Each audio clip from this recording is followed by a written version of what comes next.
Lobster, you got it back yet? Lobster's a 10 item, don't you grab it? This video is brought to you by T-Blocks. Enjoy the content now, but stay for the shilling later. Hey, welcome to Lobster Magnet Friends. I'm here with my buddy Goro.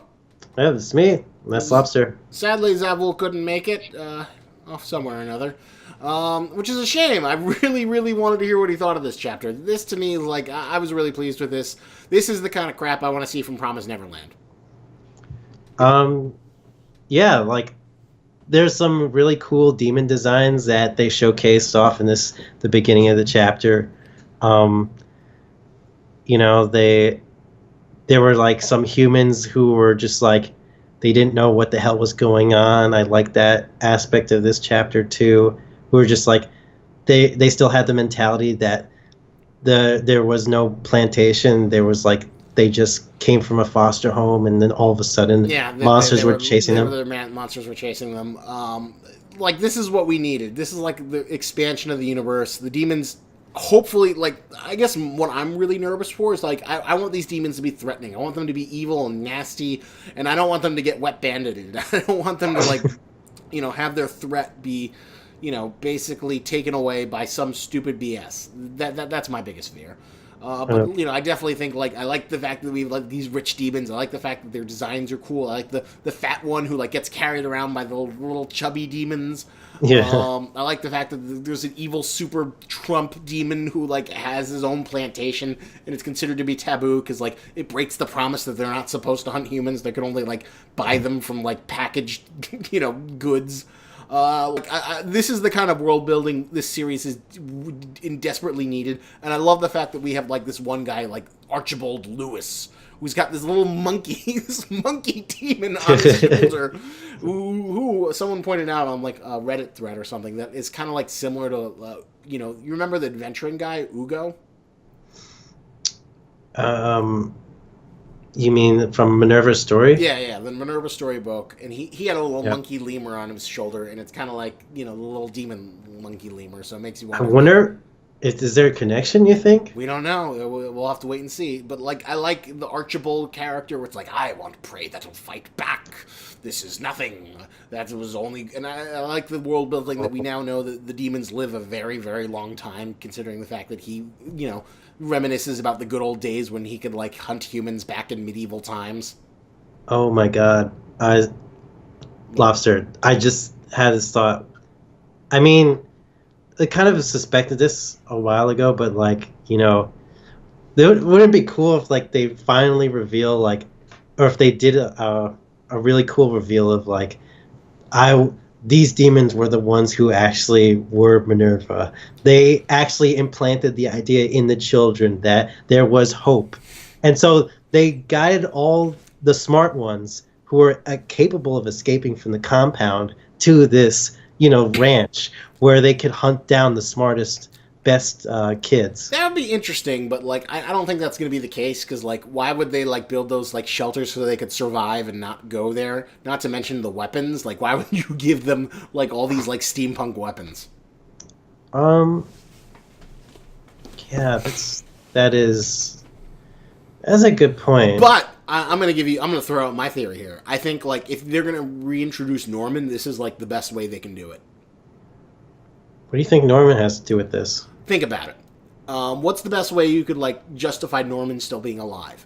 Norman wasn't, like, killed and butchered and sent off. He was taken to this plantation, and he's, like, you know, somewhere hiding amongst this, like, you know, Norway Neverland, and he's, like, leading this resistance of kids and teaching them how to survive. And then, because the kid says, there's someone I want you to meet. Okay. Oh, he did. Yeah, the kid did say that. Oh, I forgot about that. You think they just put Norman in there? But these guys seem like I they're... think, like, if you're gonna, like, keep Norman alive, this is, like, the best, most makes sense way you can do it, other than my dumb theory that, like, you know, where I wanted, like, a demon to eat Norman and then get his brain, and then, like, we'd have evil Norman. But, you know, obviously that doesn't seem to be the case. Don't you think these demons would be at odds at, like, the plantation demons, though?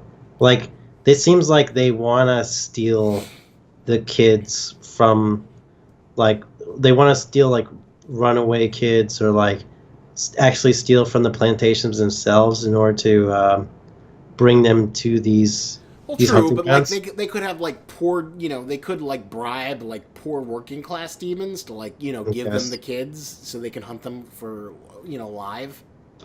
And I wonder if there's like some kind of like law enforcement for demons to like in their society. That'd be kind of interesting. If there's like aristocratic demons, like you imagine there could be like some kind of law enforcement, right?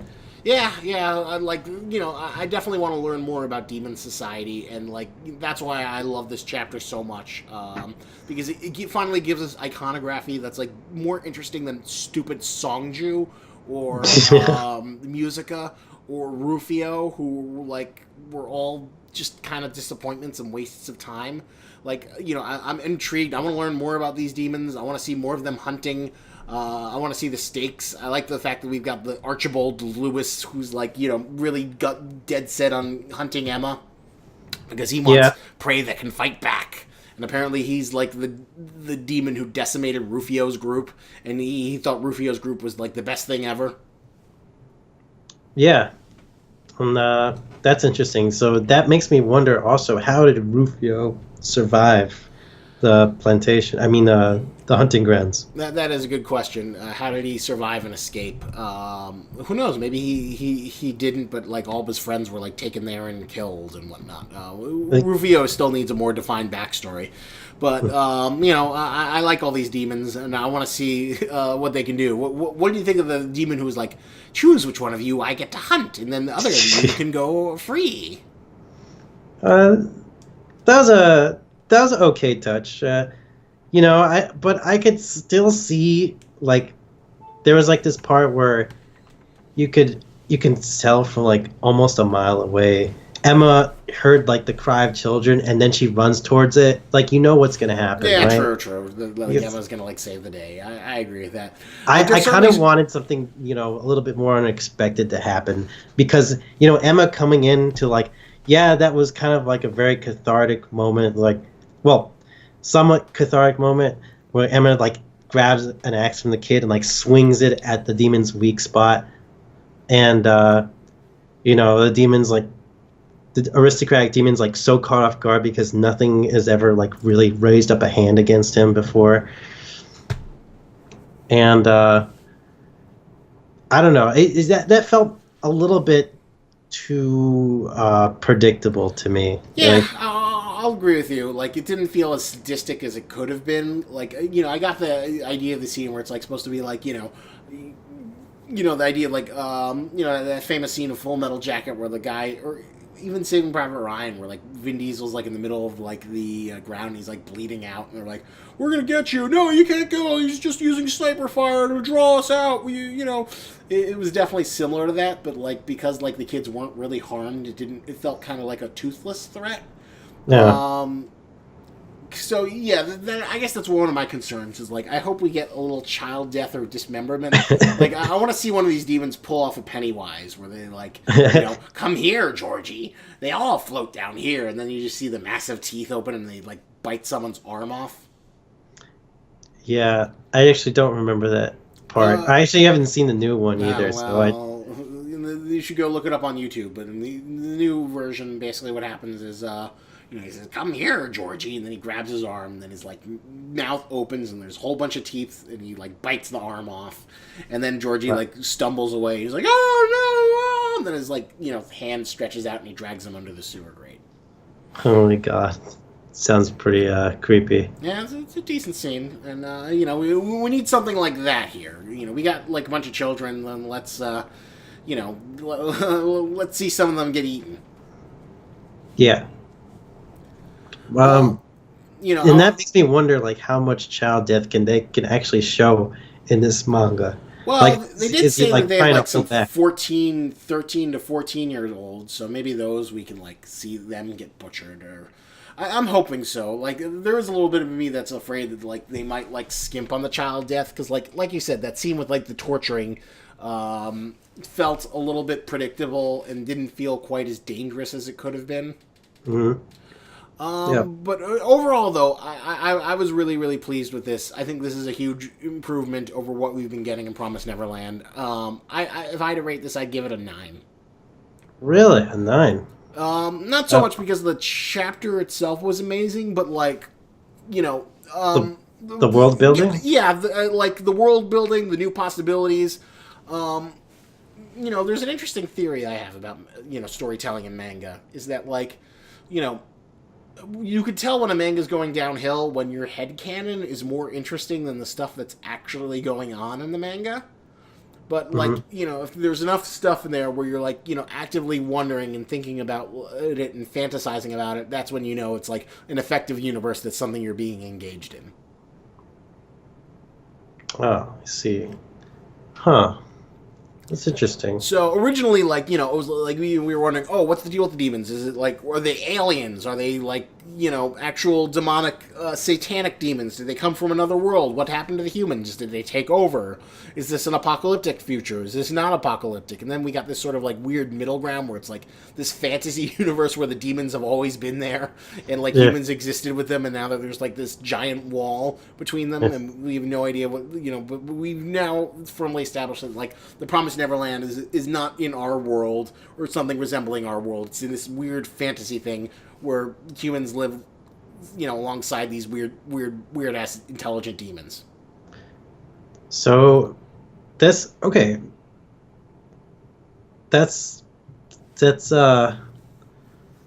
definitely cool that we've learned more about these demons now, and the fact that they're hunting the kids and like they're breaking the promise, right? They're breaking. Yeah. They're breaking this promise. So does that mean that the wall would be dissolved if they break the promise? I have no idea, because like as far as we know, there are no humans like from the human world to like police them, and we have no idea if the demons internally police themselves or like who's there to hold them accountable. Yeah. And is there a promise that the humans have to upkeep too in order to keep the only wall? part of the promise is that the demons won't hunt humans, and the humans will just be left alone. The humans don't have to do anything. The humans can hunt demons if they wanted to? No. They're just supposed to not kill the demons and leave the demons alone. That's the promise. That's the promise. And but the rich demons are breaking the promise. But the question is like, who is there to hold them accountable for breaking the promise? It's not like, like in Battlestar Galactica. You ever see the new remake of Battlestar Galactica? You mean the TV show? Yeah. Yeah, I watched all the TV show of that. So you watched all of it? Yep. Okay, so you remember in the very beginning how like the they have this station where they're supposed to meet with Cylons for their truce every year or something? In the very, very beginning, like in the first episode. I think so. Maybe. You don't remember that? And then eventually the Cylons come and they show they're like human, and then they blow up all the humans. But like as far as we know, there's nothing comparable to that in the Promised Neverland. There's no station where like the demons meet the humans, or maybe there is. We don't know. That'd be kind of interesting if it would be like kind of a Battlestar Galactica kind of dynamic between the demons and humans. Well, that's like part of like the world headcanon that we'll have to see more of. But like I'm excited. Like all these like demons, new demon designs are interesting. I want to learn about them. My only fear though is that like I don't want them to be wet banded. I want them to be the evil Shinigami, Archibald. I want them to be cool. I want them to be badass. I want them to be a threat. A legitimate threat to Emma and her co-workers. And you know what? If they want to bring back Norman, this is like the best way you can do it. Yeah, sure. Why not? Bring back Norman in this next chapter. That wouldn't feel like completely bullshitty. Yeah, and Norman has always really been good at, whatchamacallit, tag. Yeah. So he could outmaneuver these demons pretty well, on his own. It would be interesting to get Norman back, because it definitely feels like the series lost something important when you didn't have him as like the balance between Ray and Emma. Yeah, he was a pretty good character, but I also appreciated his sacrifice, as well. Like, well, here's a question though: Ray and Emma's deterioration after Norman's death. If but then Norman, also rebounding. if Norman does come back, would you feel that's ass pulley and B? What would you prefer? Would you prefer him to come back in the scenario I outlined, or do you want him to still be dead? Mm, I think at this point, I kind of want like I want them to decide whether or not they want this to be a manga, like a kind of uplifting manga where the kids are it's kind of like this fantastical thing where the kids are gonna survive these demons, and we know we're gonna see the heroes beat them at some point, or some kind of like very depressing kind of like survival kind of manga where you're not sure who's gonna live and who's gonna die at some point. I feel like the art style and like the general direction of the story should have lent to a more survival kind of manga, but I mean, with Norman's death, especially, like, I thought that could have been like the signal to like, okay, start, making characters drop one at a time. They didn't even have to be deaths. They could be just like out of commission. They could have like broken legs, sickness, things like that, and like maybe like even off-screen death, like a lot of the time when, with Norman's death and like other kids as well from the plantation. Um, I think it should be more survival, and I think probably at this point I want So you Norman want to still be dead. you want him to still be dead? All right. Yeah. That's an interesting argument. What's your score for this chapter? Gonna have to say it was 7.5. I was pleased. Oh man, only 7.5. I thought you'd be like 8.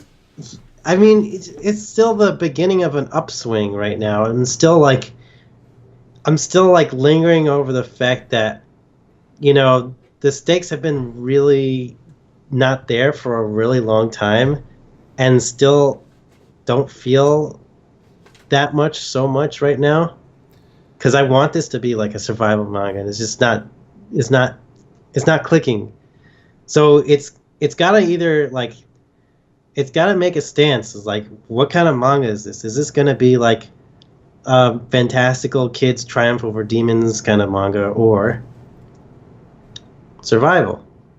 That's what I want to know. Well, I guess we'll wait and see. So you're like Zavul. You want some kid death. You want some blood on the sand. I do. I think consequences of any kind at this point would be nice. Yeah. That is true. We do need some consequences to set up some stakes, as opposed to like that's my biggest fear, that like these demons get wet bandited and it's like, oh, we fell on the slippery floor. Oh, we'll get you next time, kids. Where'd you get all these banana peels from? We can't even move. Exactly, because like the demon who was being carried around by the little toady demons did not feel super threatening. Like, what's he gonna do? You're being carried around on a thing. What's your hunting strategy? Wait, which demon? Oh, the demon being carried by those the toady demons.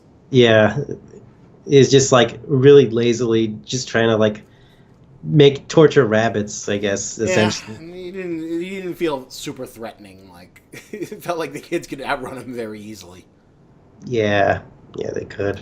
But we'll see. Like, I'm giving it a 9 because, like, I think this is much more interesting, and I like the series feels like it has potential, as opposed to them just roaming in the woods and Rufio being, like, a tsundere. It's not like I trust you or like you or anything. Yeah, it's true. So yeah, I think it's an upswing. I wonder if Zavul liked it. Who knows? Maybe we'll drag him back next week if he's, like, around, not doing errands or not being, whatchamacallit, being his attention taken away by his fiance who demands things or wants attention or whatnot. And we'll get him here, and we'll get to see if he thinks the series is improved or if it's still negative. Who knows? Maybe he hates that stupid monkey with the big eye.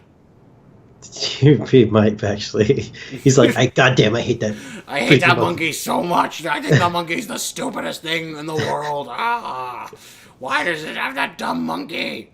All right, so, well, thank you. And remember, if you want to wet bandit demons, use T-Blocks. T-Blocks is the best. Use the code Lobster and get 10% off your T-Blocks order. No matter if you want a month, 6 months, or just one t-shirt to see if it's any good. Use the power of Lobster to get you cheap t-shirts so you can fight demons and survive your, predatory game of live hunting. Yep, it's true. All right, so thanks for hanging out with us. Thanks for hearing our thoughts. And remember, lobsters and tennis, but don't you grab it. Do you like clothes but hate shopping? Then T-Blocks is the subscription service for you. But I know what you're thinking. But Lobster, how is that any different than Loot Crate or the other subscription services? Well, T-Blocks sends you t-shirts, which is clothing, which is actually useful, unlike the useless swag junk that Loot Crate keeps peddling on gullible schmucks. And this isn't just knockoff brand crap. T-Blocks hooks you up with licensed shirts for all the stuff you love, because you need clothes. How else are you going to keep your puny human man flesh protected from the elements? T-shirts are useful for any occasion. Wear them, give them to friends, give them to enemies, knit them together, make a quilt. T-shirts are life. And you know the best part? It'll only cost you $6.99. That's right, you can get 12 shirts sent to you for once a month for only $6.99. And you know what? If ultra cheap licensed goods are too basic for you, then there's also the Community T-Block set, which features original designs from the best up-and-coming artists so you can keep that hipster street cred. But I'm here to save you even more money! Use the code LOBSTERTBX at checkout and you'll save 10% on any order. Be a t-shirt wearing god amongst mortals. Use the power of the most expensive seafood to get you the cheapest t-shirts now! Fire!